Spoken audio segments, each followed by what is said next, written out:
Okay, thank you. John, thanks for talking to me. It is a great honor to have a little bit of a personal conversation with you before your inaugural lecture. And I thought I will ask you first to tell us a little bit about who you are, where you grew up, and a little bit about your childhood. Thank you. I am John Akudugu. I was born in a town called Boku in Ghana, the northeastern corner of Ghana. I grew up there, went to primary school there, went to secondary school at a different town, quite a distance at the time, because you would sometimes spend about 2 to 3 days to get to school, which is now maybe about 4 hours or even less you would be there. So from there, I then went on to get my first degree from the Kwame Nkrumah University of Science and Technology, and then proceeded to Norway to do my master's. Returned to Ghana to work for 3 years, and then got an opportunity to study here at the faculty, where I came and got my doctorate in 2000, and did a 1-year postdoctoral fellowship before going to Canada. From Canada, I came, after 2.5 years, I came back to South Africa to work at Itemba Labs as a research scientist for 4 years, and then to the States, where I went as a research fellow to the Rutgers, the State University of New Jersey. There too was for 3 years before I came back to the faculty in 2012. Growing up was quite interesting. Of course, I remember we went to school barefooted. You had to walk. And so I remember hanging on a particular tree to study when I had the opportunity to do so instead of playing with my cousins and brothers. So it was quite fun. And then, so that is my little tour. Wow, okay. So all the way from Ghana via Canada back to Stellenbosch and at our faculty. Can you tell us what was the most difficult time in your career, in all these endeavors that you had? The most difficult time would be when I got the opportunity to study in Norway. There was no money to even get a plane ticket. So, of course, I had to run around.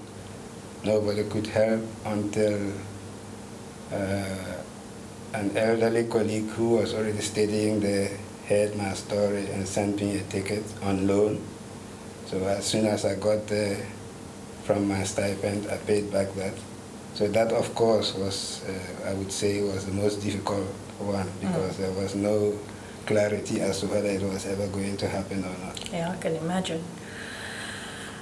So we have so many young scientists who are planning their careers and who want to hear from people like you what you think would be important for them when they plan their career. Yeah, there are quite a number of them, and planning a career, of course, sometimes you would wish you were something, but once you enter it, or maybe you try to get it, you may not get what you want.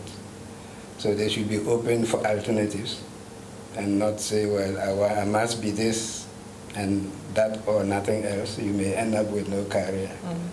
But once you've gotten an opportunity, it is good to actually look for mentors and try to keep their bridges maintained, that you don't burn your bridges as you are being mentored. You should be able to go back, far back in years and say, okay, can you assist me here? I'm stuck. So that means you've got to be very friendly with your mentors and your colleagues as you go along. And of course, perseverance plays a big role, because, there is no career that you would develop without meeting bottlenecks. So when you hit a brick wall, it is not the end of it. You've got to persevere. So that is my bit of advice. That's good advice. So, John, we live in a country where there are a lot of political and economic instability. South Africa has been through difficult times. How do you see your future and the future of this country? Yeah, that is a bit of an unfortunate situation, not only for South Africa, but for most African countries, that we tend to have leadership put in places that they don't seem to belong.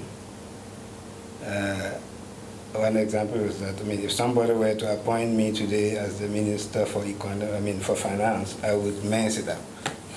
So you don't put me in a place where I have no grounding. It would be nice to get people who have a grounding in an area, they know what they do, and that should help. The one other thing is that there seems to be an epidemic of this corruption, and people are actually grabbing where they should not. They take from the state because they've got the key to it, and that seems to be the problem all across Africa.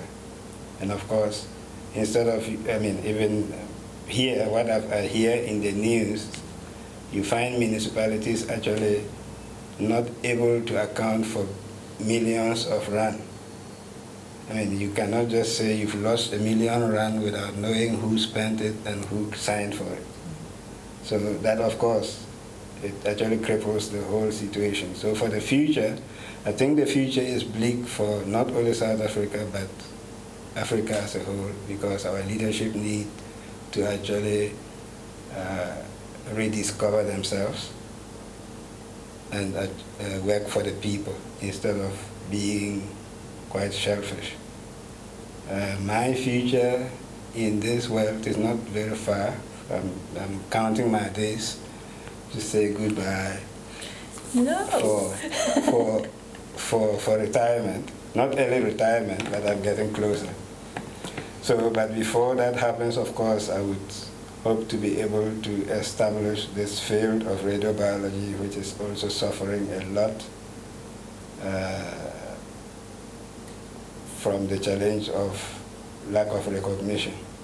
Because a lot of people do not know or haven't heard about the radiobiology. So when you say radiobiology, they say, you mean radiology. So they are two different things. And that is a big problem. Yeah, and that's such a challenge, to put this all together. Yeah. So is that what you're planning for your next few years, to really put radiobiology on the map? Do you have any other plans you want to tell us about? The main plan is to put radiobiology on the map, that the young people will be able to stand on their feet, that they would not necessarily need me around to get going. And as I say, of course, ideally, should I say, gracefully retire and rest, unless my services are actually seriously needed. You look much too young to retire, and we're not going to allow you to go. Thank you very much, John. It's been wonderful to talk to you, and we wish you luck with all the things that's lying ahead. And we're also very excited to hear your inaugural lecture next week. Thank you very much.